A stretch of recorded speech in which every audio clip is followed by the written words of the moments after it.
Bonjour Vincent, Bonjour Thomas. vous êtes fan de Patrick Drahi donc? Oui, on va faire du drahisme. On va faire du drahisme ensemble. Comment finalement, grâce à l'endettement, on peut s'enrichir.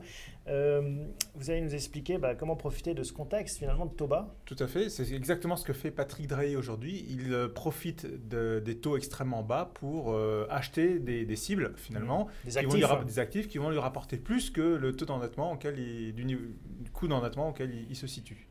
Et alors, il faut le faire, on ne va pas racheter des télécoms, là, c'est pas ce que vous nous conseillez aujourd'hui. Hein. Alors l'idée c'est quoi? C'est en fait de se dire je vais combiner mes capacités d'endettement et ma capacité d'épargne. Donc aujourd'hui les taux sont extrêmement bas. L'idée c'est en fait de trouver un produit financier ou un actif financier, c'est ce qui nous occupe aujourd'hui, qui va rapporter plus que le coût du crédit. De cette manière-là, vous allez sans effort particulier, avec peut-être un léger effort d'épargne, il faut en être conscient quand même, on va pouvoir construire un patrimoine beaucoup plus rapidement que si on le faisait uniquement sur la capacité de cash dont on dispose à un instant T. On crée du levier finalement. Exactement. Et ça permet en effet d'accélérer. Encore faut-il trouver ce rendement qui vienne couvrir ce crédit, même s'il est bas. Oui, alors c'est vrai qu'on ne dispose pas beaucoup d'actifs financiers qui permettent de générer avec une visibilité certaine les revenus qui sont nécessaires à mettre en œuvre cette stratégie. Alors, il existe une catégorie d'actifs qui sont les SCPI d'entreprise, dont on parle très souvent. Ouais. Aujourd'hui, l'ensemble de la profession parle beaucoup de cet actif-là parce que c'est la solution aujourd'hui pour obtenir un rendement de bon niveau. Je rappelle qu'en 2014, les SCPI d'entreprise en France ont rapporté 5% en moyenne environ, 4,8% pour être précis. Et en réalité, ces actifs-là, on a une visibilité sur le long terme.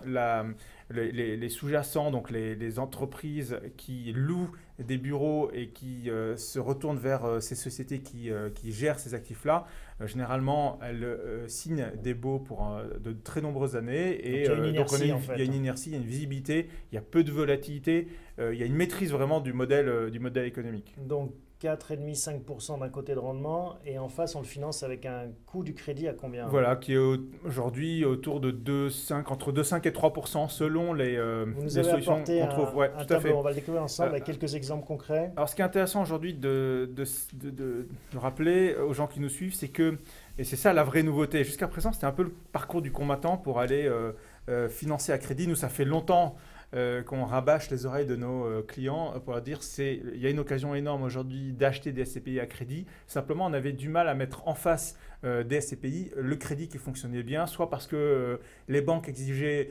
que la domiciliation des comptes se fasse auprès de la banque qui prêtait. Ça pouvait être compliqué. Certaines banques refusaient de financer des SCPI qui n'étaient pas les leurs. Or, les SCPI purement bancaires sont parfois pas les meilleurs.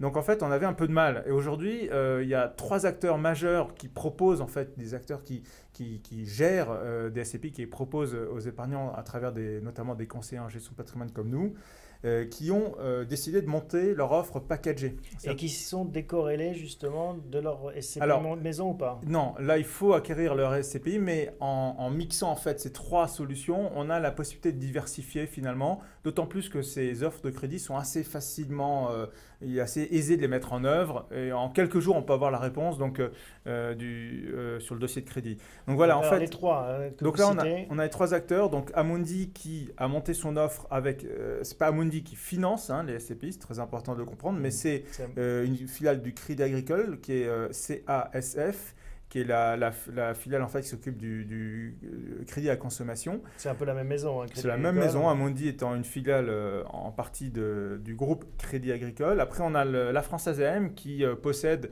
parmi le parc de SCPI les plus anciens et les plus attractifs du marché. Donc, la Française AM a monté son offre avec le réseau CIC. Voilà. Et puis Primonial, qui est un acteur très actif ces dernières années sur les SCPI, notamment les SCPI thématiques, avec notamment une SCPI santé. Et là, l'offre de crédit est montée avec Crédit Mutuel Arkea. Ouais, qui s'est rapproché donc de Primonial récemment, exactement. Une majorité. Donc là, en fait, on a affiché des projections sur 15 ans, puisque je rappelle qu'investir sur des SCPI, c'est pour plutôt 10-15 ans. Donc on emprunte à combien? On emprunte entre 2,3 et 2,85. 2,85% via le Crédit Agricole Consumer Finance pour financer des SCPI. SCPI entre 10 000 et 300 000 euros. Il faut rajouter des frais dessus, assurance, alors, frais de dossier. il peut y avoir l'assurance à rajouter. Cependant, dans le cas d'Amundi notamment, ils exigent le nantissement des parts de SCPI, ce qui permet d'éviter l'assurance d'une certaine manière, donc de rester sur un taux assez proche des 2,85%. Après, ça va quand même dépendre du cas de figure de chacun. Ça, c'est des exemples, c'est une simulation réalisée sans prendre en compte un certain nombre d'éléments qu'il faudra apprécier en fonction de chaque cas. On est chez la Française M avec CIC sur une offre de crédit. Là, le palier d'entrée est un peu plus élevé puisqu'il est à 75 000 euros. On peut financer jusqu'à 200 000 euros de SCPI avec un taux à 2,3. Il y a des SCPI qui, en 2014, ont rapporté 6% chez la Française M. Donc, on voit bien le mécanisme favorable. Là, on a la possibilité de financer 100% de la SCPI, de l'achat SCPI, alors qu'avec Amundi et Crédit Agricole Consumer Finance, on est obligé de financer les frais, qui sont quand même de l'ordre de 8%. Donc, il y a un petit peu de cash à mettre en place, mais bon, c'est pas non plus au regard du mécanisme, ça reste intéressant. Et puis Primonial, qui est avec Crédit Mutuel Arca, là aussi sur une offre à peu près équivalente à celle de la Française AM, sur le même niveau de taux. Chaque acteur peut avoir des exigences propres à ses procédures, procédures internes qui peuvent être qu'on finance ou pas les professions libérales. Bon, voilà, il y a des choses à regarder à ce niveau-là pour chaque dossier. Quel est le risque maximum? Imaginons que pour une raison ou pour une autre, les rendements de ces pays baissent. Est-ce qu'on peut en sortir facilement? Alors oui, tout à fait. Une SCPI, c'est liquide. Surtout si on est sur des SCPI à capital variable, qui sont les SCPI que nous recommandons.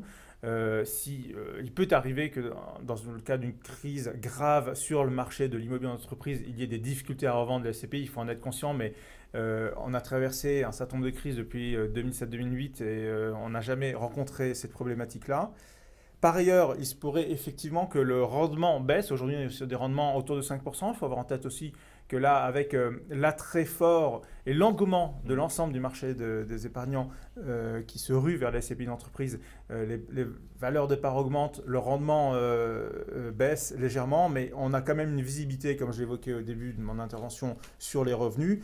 Donc, a priori, on est quand même assez serein sur le fait qu'en profitant, en figeant aujourd'hui les conditions de crédit et en ayant en face un rendement qui oscillera peut-être entre 4,5 et 5% dans les années qui viennent, ça reste intéressant. Il faudra peut-être avoir en tête qu'il faudra quand même avoir un petit effort d'épargne à mettre en face. Mais ça c'est-à-dire qu'il y a quand même aussi le capital à rembourser chaque mois. Oui, tout à fait.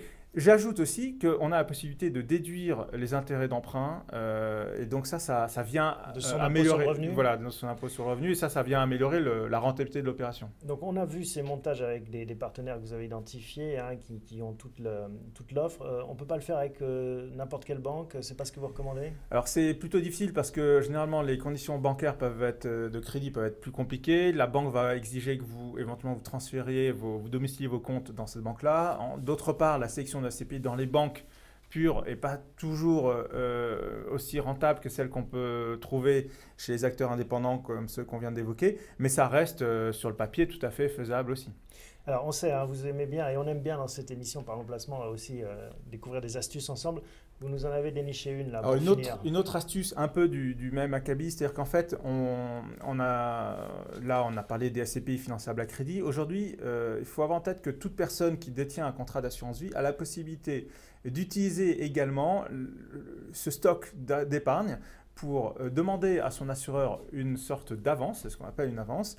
Alors, par exemple, vous avez 100 000 euros en fonds en euros. L'assureur va accepter de vous délivrer en cash 80% généralement de cette somme fonds en euros. Cette somme-là, vous la récupérez. Vous n'avez pas besoin de justifier pour quelle raison vous voulez souhaiter la récupérer. Votre épargne continue à rapporter sur le contrat en euros. Et à côté, ces 80 000 euros, vous pouvez les utiliser pour des dépenses courantes.